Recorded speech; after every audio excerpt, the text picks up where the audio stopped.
Bonjour à toutes et à tous et bienvenue sur ce nouveau plateau Télé du Ciel, le salon des industries du Grand Sud. On va à présent parler de Team RH Occitanie, une démarche partenariale qui engage plusieurs institutions dans son collectif et dans son idée. Et c'est ce qu'on va voir avec nos intervenants du jour. Alors je suis en compagnie de Frédéric Alloy. Bonjour. Vous êtes chef du service mutation économique au sein de l'adresse, la direction régionale de l'économie, de l'emploi et du travail et des solidarités. Vous représentez l'État. Typiquement. À vos côtés, nous avons Nicolas Blanc. Bonjour. Vous êtes directeur adjoint au sein du service entreprise, emploi et partenariat économique au sein du Conseil régional Occitanie. Merci d'être avec nous ce matin. À vos côtés, nous avons Pascal Mathéus. Bonjour Pascal. Vous êtes responsable partenariat économie et filière au sein de France Travail Occitanie. Et je continue ce tour de table avec Philippe Feugat, directeur régional de l'OBCO 2I Occitanie. Bonjour. Et enfin, Christophe Méruet, délégué général UIMM Occitanie. Et vous représentez également France Industrie Occitanie, un collectif d'une dizaine de branches industrielles. Messieurs, voilà pour les présentations. Reste maintenant à nous expliquer la genèse de Team RH. Et pour ça, je me tourne vers Nicolas Ban. Est-ce que vous pouvez nous rappeler un petit peu pourquoi aujourd'hui vous avez lancé cette initiative et de quoi parle-t-on ? Oui, alors pourquoi Team RH ? Alors Team RH, c'est une initiative conjointe portée par l'État, la région et France Travail. Pourquoi Team RH ? Ça fait suite à un constat que nous avons fait collectivement il y a à peu près 2 ans et demi avec l'ensemble des acteurs de l'emploi et de la formation. C'est le constat que nous avions en Occitanie une offre assez large, diversifiée, de dispositifs, d'appui, d'accompagnement divers des entreprises sur les questions RH. Les questions RH au sens large, que ce soit de la formation, l'accompagnement au recrutement, la fidélisation, à comment monter en compétences au sein de l'entreprise. Voilà, nous avons une offre plutôt large, un nombre d'acteurs qui est assez important, ce qui est une bonne chose, ce qui veut dire qu'il y a des solutions pour les entreprises. Pour autant, on nous a fait le constat que cette offre, elle était compliquée à lire, elle était difficile d'accès, en particulier pour les très petites entreprises.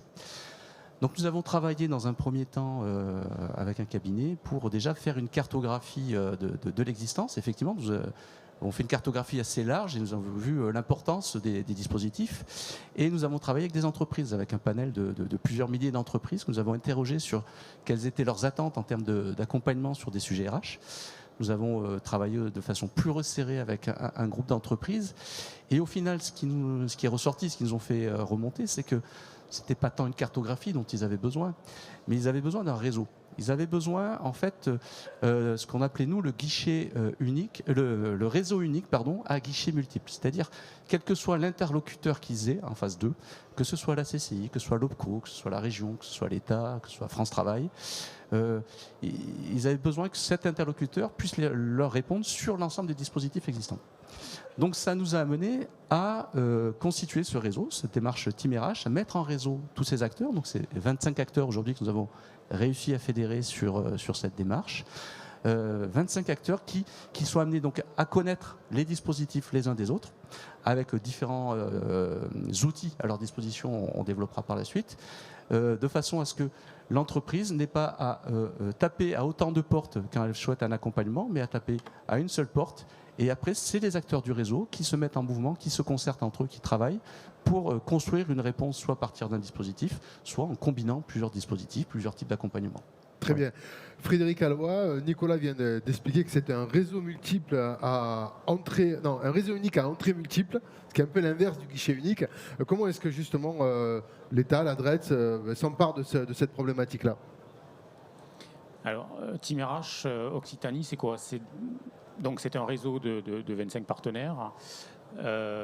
Comment les entreprises vont pouvoir saisir Team RH ? C'est un site internet qui a été créé, donc un portail sur lequel les entreprises vont pouvoir, après s'être identifiées, poser leurs questions, très simplement, leurs problématiques RH, trouver aussi de l'information, des événements qui sont organisés par les différents partenaires, et une prise en charge derrière par une équipe d'environ 180 conseillers au sein des différents partenaires qui composent la Team RH et qui s'engagent à traiter le sujet de l'entreprise et à la rappeler dans les 7 jours pour pouvoir échanger et essayer de trouver des solutions.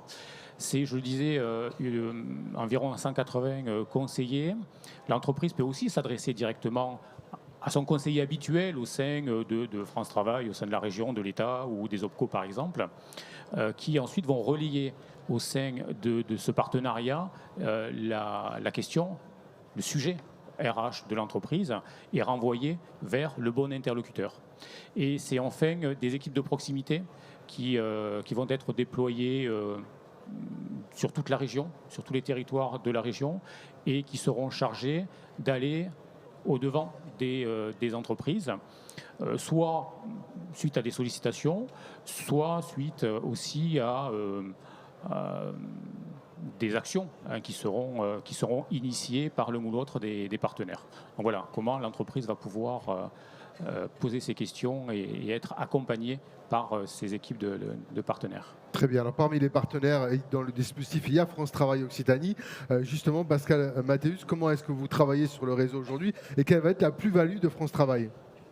Alors, bonjour à tous. Tout d'abord, effectivement, c'est une démarche partenariale et en réseau qui vient dans un continuum, c'est-à-dire la relation avec les différents acteurs, ceux qui sont aujourd'hui autour de la table, mais aussi les 20 partenaires qui sont présents avec nous.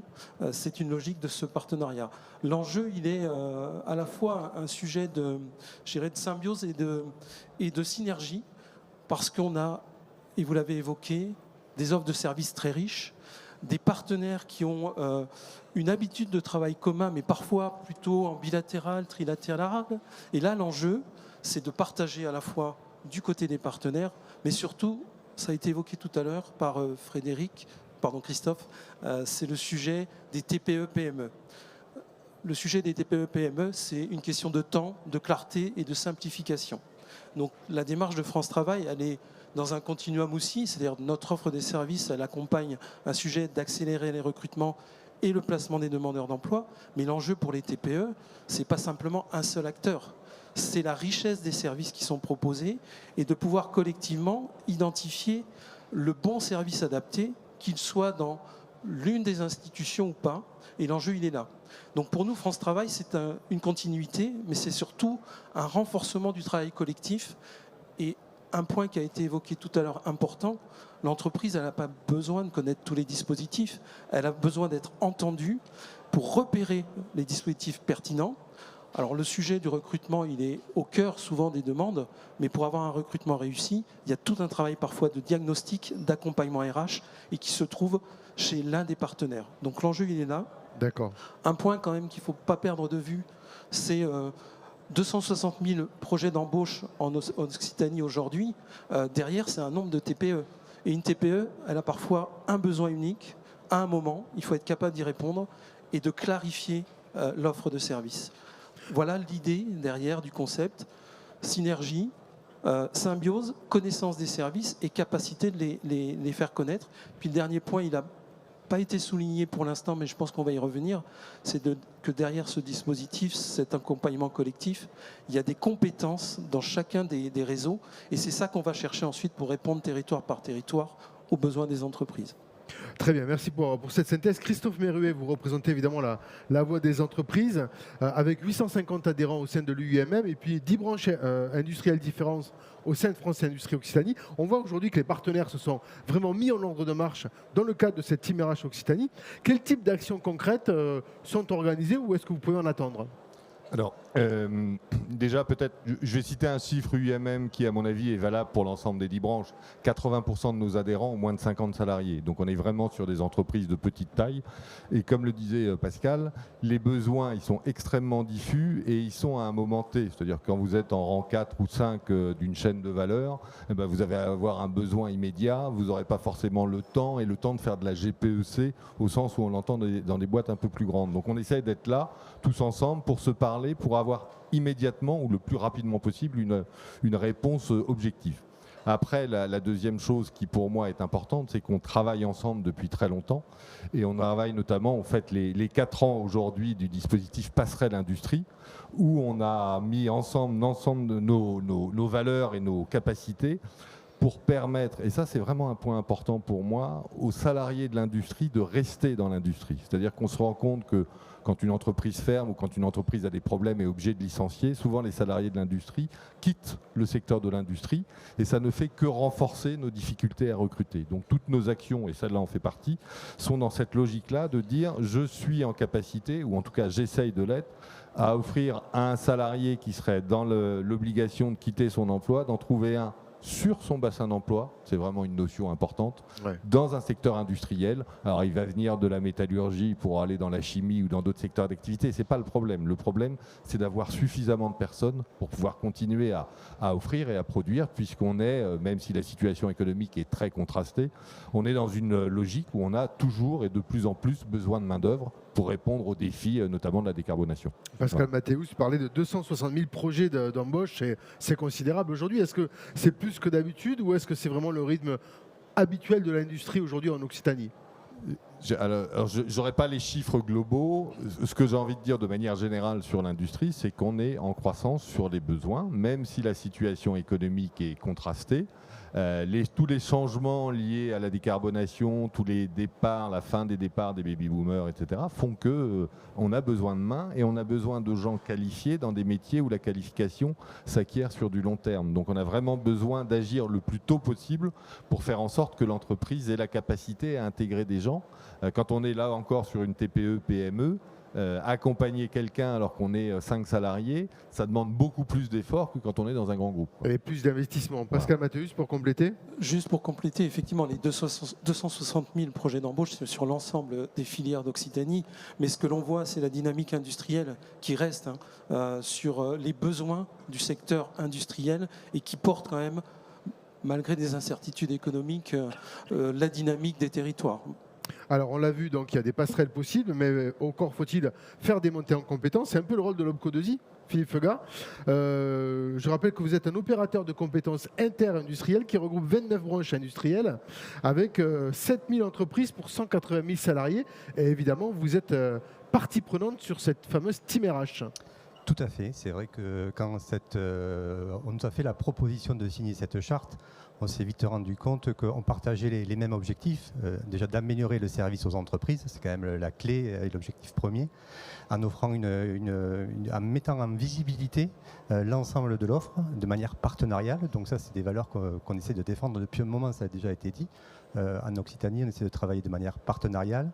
Donc on a rapidement adhéré, on a présenté le projet à nos instances, parce que c'est vrai qu'on est une organisation paritaire, et aussi bien les fédérations patronales que les organisations syndicales en région ont répondu de suite favorablement à cette proposition, et qui a été validée ensuite au niveau national. Donc il y a une vraie volonté de développer le partenariat, de travailler en proximité avec les conseillers, et de présenter cette offre globale. Alors Frédéric a souligné l'importance, ou en tout cas le caractère important pour les TPE et PME. Comment est-ce que vous pouvez les aider à se structurer dans leur process RH et comment vous pouvez les aider justement à recruter ?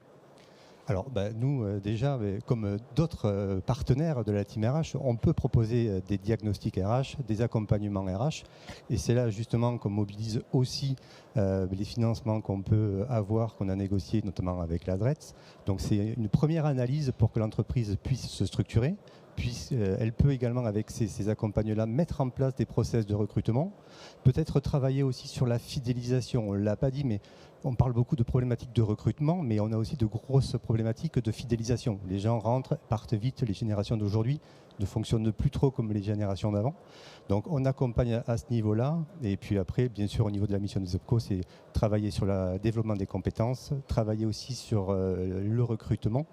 Et donc dans ce cadre-là, nous, on est présents sur le territoire dans les entreprises. On essaye de répondre rapidement aux entreprises quand elles nous sollicitent. Mais comme ça a été dit par votre introduction, 7000 entreprises sur une région, deuxième région de France en termes de superficie, c'est difficile d'être présent au moment précis où l'entreprise a un besoin.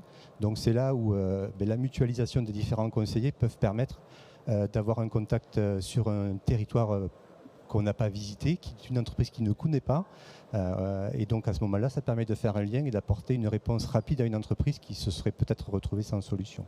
Et effectivement, la région Occitanie est une région vaste sur laquelle il y a un paysage industriel relativement divers. Justement, Nicolas Blanc, j'imagine que vos services sont mobilisés de façon assez équitable sur le territoire. Alors effectivement, et ça s'est accéléré depuis quelques années. Sur les territoires, donc la région est présente au sein de ce qu'on appelle les maisons de la région, les maisons de région. Il y a 19 maisons de région en Occitanie. Au sein de ces maisons de région est présente l'agence de développement économique, l'agence ADOC, donc qui accompagne les entreprises sur l'ensemble de leurs besoins, que ce soit en développement, en innovation, etc. Et depuis 2 ans, nous avons structuré sur ces mêmes territoires, aux côtés de l'agence ADOC, une équipe qui fait partie de la direction, qui est plus spécialisée sur les questions au sens large RH, les questions de compétences, qui sont en capacité d'accompagner les entreprises sur leurs besoins de recrutement, en mobilisant soit les dispositifs de formation professionnelle des demandeurs d'emploi au sein de la région, mais également l'ensemble de l'offre de services RH de la région, tous les dispositifs qu'on met en place pour accompagner les entreprises, que ce soit en termes de conseils RH, que ce soit en termes de conseils d'appui au recrutement, etc. Donc voilà, donc sur tous les territoires, effectivement, donc c'est en tout cas au niveau région, c'est plus de 70 agents qui sont présents sur l'ensemble des territoires. Et je pense, alors côté agence, j'ai pas le chiffre en tête, mais on doit être sur un niveau à peu près similaire. D'accord, donc on voit aujourd'hui qu'il y a une force collective avec cette Team RH qui s'empare. Qu'est-ce que vous en attendez, messieurs? Quels sont déjà les premiers bénéfices? Est-ce qu'ils ont été mesurés au sein de la Team RH? Alors, Frédéric. Alors, je dirais que le premier bénéfice, au-delà pour l'entreprise qui commence, donc ça se met en place, on a déjà les premiers contacts avec les entreprises, mais au-delà de ces contacts, de cet appui, le premier bénéfice, je crois, depuis plusieurs mois qu'on travaille à la mise en place de cette démarche, c'est le partenariat qui a été créé avec une nouvelle façon de fonctionner pour l'ensemble des partenaires qui jusqu'à présent, avec leurs dispositifs, leurs moyens de communication et leurs moyens d'intervention. Et là, le dispositif, c'est aussi avoir une interconnaissance de l'ensemble des dispositifs, de comment ça fonctionne, des contacts aussi personnalisés au sein de chaque structure pour faciliter justement cette prise en charge des difficultés de l'entreprise, de toutes ces questions. Et ça, c'est une innovation parce que cette démarche-là, elle a été initiée en région Occitanie, elle n'existe nulle part ailleurs. D'ailleurs, on est très regardé au niveau national par nos administrations centrales sur cette démarche-là. Donc c'est ça, c'est cette innovation et cette nouvelle façon de fonctionner entre les partenaires qui est innovante et qui en tout cas est un premier pas vraiment vers ce partenariat, vers ce qu'on a voulu mettre en place. Très bien. Pascal Mathéus. Vous pouvez me redire la question? Qu'est-ce que vous en attendez justement après ces quelques mois de mise en place? Alors comme le disait Frédéric, on est sur une phase de mise en place, mais ce que j'en attends, moi, c'est effectivement des résultats concrets, et les seuls résultats concrets qui comptent, c'est la satisfaction des entreprises derrière. On est dans une phase de démarrage et le sujet, c'est faire connaître et ensuite mettre en œuvre. Et je pense tout à l'heure à l'intervention sur la cybersécurité d'une TPE, sur un autre sujet qui a conclu en disant « j'ai pas le temps, donc j'ai besoin d'aide ». Et on est vraiment dans cette logique sur le sujet appui RH, d'être en capacité d'anticiper aussi pour proposer des solutions aux entreprises. Et pour terminer sur un chiffre, une entreprise qu'on va voir plutôt en anticipation, c'est pratiquement sur 100 entreprises, c'est 7 au potentiel de CDI qui existent. Donc le sujet, il est là. Mettre en place des solutions, les faire connaître et parfois même anticiper le besoin, parce que c'est pas au moment où le recrutement se met en place que la solution doit être trouvée, mais on a vraiment un travail là et l'enjeu il est là. Résultat, satisfaire les entreprises sur tout le territoire. Nicolas l'a dit, on est sur un territoire étendu et l'enjeu c'est les TPE de tous les territoires d'Occitanie.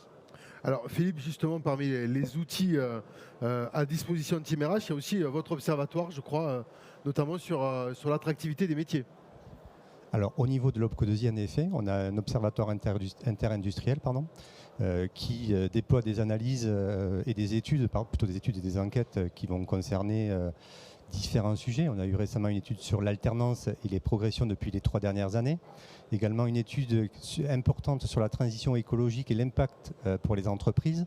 Donc en effet, on a un observatoire national qui travaille en étroite collaboration avec les observatoires de branche notamment, et également les observatoires régionaux. En Occitanie, on a déployé un partenariat avec l'ORCI qui va nous permettre de faire une étude plus fine du panorama emploi-formation sur le territoire, donc de mieux identifier les entreprises et peut-être aussi d'avoir par cette présentation une meilleure vision des implantations et de quelle est la réponse la plus favorable en termes d'offres de formation en lien avec les besoins en recrutement. Très bien. Christophe Méruet, justement, avec votre casquette France Industrie Occitanie, peut-être revenir aujourd'hui sur l'importance de cette Team RH et quelle va être votre action et vos attentes. Alors, l'action, elle est sur... peut-être revenir sur 2 points qui, pour moi, semblent importants. Déjà, on est sur des actions locales, c'est-à-dire qu'il faut qu'on oublie les 2 métropoles et on va sur des territoires où les sujets démographiques sont quand même importants. On est tous, quels que soient les secteurs d'activité, en train d'aller chercher des gens qui sont de moins en moins nombreux et on a des besoins dans l'industrie, mais aussi dans le commerce et dans le service. Deuxième point, on est sur des sujets où, moi je garde toujours ce chiffre, c'est un peu un mantra, je le répète tout le temps, un emploi industriel, c'est entre 2 et 3 emplois induits. Donc on le voit très bien dans les territoires de l'Occitanie, les endroits peu industrialisés sont des endroits où les taux de chômage sont les plus élevés. Donc on a un vrai rôle d'accompagnement, et un vrai rôle d'accompagnement aussi, c'est en connaissant les entreprises et en connaissant les prospections, les projections de leurs besoins, qu'on pourra aussi faire évoluer tout notre tissu de formation. C'est-à-dire qu'aujourd'hui, il y a des offres de formation qui peuvent répondre à des besoins, mais pas toutes, parce que les besoins des entreprises évoluent énormément, notamment sur la numérisation ou sur la cybersécurité, on en a parlé, et on n'est pas forcément en capacité de faire suivre, c'est un on général, une offre de formation qui soit adaptée, notamment parce que les données ne remontent pas forcément au centre de formation. Et ça, on le fait avec l'observatoire de l'OPCO et on le fait avec notre observatoire de branche aussi, c'est de dire quels sont les besoins à 2-3 ans pour permettre à l'ensemble des acteurs de monter en compétences, de se mettre au niveau et aussi derrière d'attirer des gens et de les conserver au sein des entreprises. Parce que j'insiste sur un dernier point, les entreprises de l'industrie forment tout au long de la vie. Donc quand vous rentrez dans une industrie, vous savez que pendant l'ensemble de votre carrière, vous allez beaucoup évoluer puisque vos process vont évoluer énormément et de manière quasi quotidienne. Voilà. Très bien. Nicolas Blanc, mot de la fin en ce qui vous concerne justement. Si on veut aujourd'hui avoir accès à cette Team RH, on pousse la porte d'une maison de région, c'est ça? Accès à Team RH, comme on l'a dit, je crois, il y a trois possibilités. Effectivement, le site internet déjà, que l'on met en place, sur lequel l'entreprise peut déposer sa demande, son besoin, exprimer son besoin, et elle va être mise en relation dans les 7 jours. Le deuxième, c'est l'entreprise fait appel à son je dirais, moi j'appelle ça le tiers de confiance, c'est-à-dire que l'interlocuteur avec lequel elle a l'habitude de discuter sur ces problématiques RH, que ce soit la CCI, que ce soit France Travail, que ce soit NOPCO, etc. Et cet interlocuteur soit va pouvoir répondre tout de suite en fonction de ces dispositifs, soit va justement aller mobiliser le réseau pour apporter une réponse globale. Et le troisième volet, c'est ce qu'on appelle les équipes de proximité. C'est-à-dire que nous constituons actuellement, notamment dans le cadre de la mise en place de la nouvelle loi sur le plein emploi, au sein des futurs comités locaux pour l'emploi, des équipes, on va dire, ce qu'on appelle les équipes de proximité, en fait, qui sont les équipes France Travail, les équipes des DETS, les équipes de la région, les équipes mission locale, etc., qui vont travailler sur les cas les plus complexes. C'est-à-dire à partir du moment où il y a un besoin de recrutement dans une entreprise assez important ou sur lequel il y a une certaine complexité, on met ce sujet autour de la table et ensemble, les acteurs en proximité vont essayer de travailler à résoudre la problématique, première chose. Et deuxième chose, vont aussi aller vers, dans un deuxième temps, aller vers notamment les TPE qui n'ont pas l'habitude et qui ne connaissent pas justement la Team RH pour voir quelles sont leurs problématiques et leur donner accès à toute cette offre. Très bien, écoutez, c'est une démarche qui démarre. On va suivre évidemment son évolution avec intérêt dans les mois et les années à venir. Messieurs, merci pour vos explications.